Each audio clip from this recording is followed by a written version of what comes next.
Hello po, pinapakilala ko lang po sa inyo ang ating assistant for today's video! Walang iba kundi Miss Eva Ponda. Sabi ko sa kanya, huwag tayong maging masyadong scripted. Huwag natin ipakita sa video yung mga ginagawa natin. Tapos bilangin natin itong mga dala natin dito. Meron tayo ditong 1, 2, 3, 4, 5. Congratulations, marunong ka nang magbilang.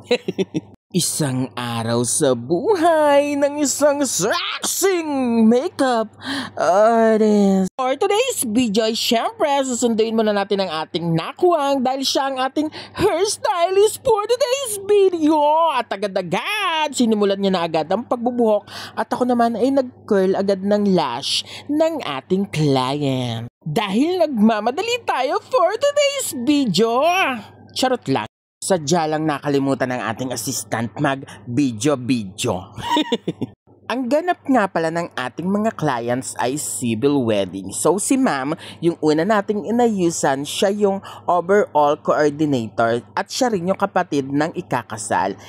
Ang request nga pala sa atin ni ma'am na make-up ay yung mako-complement lang yung ganda ng morena skin niya. Tapos, dahil short hair siya, gusto niya medyo kulot-kulot lang yung dulo. Parang mga beach wave or yung tinatawag natin na undone curl. Ganun!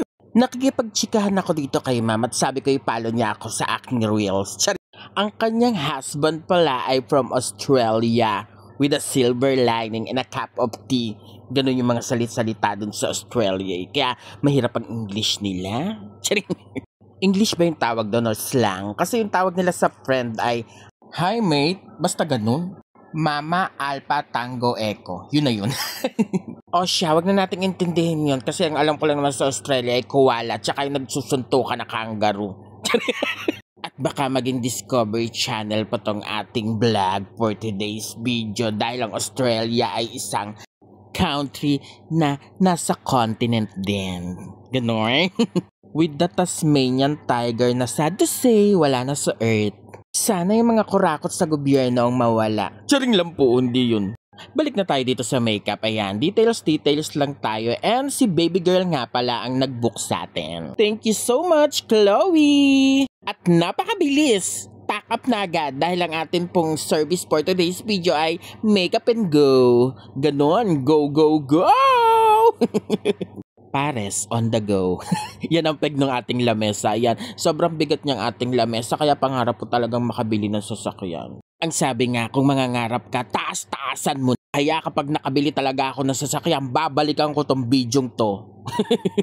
Diba? Hindi naman masama ang mangarap. Ang masama ay yung walang pangarap.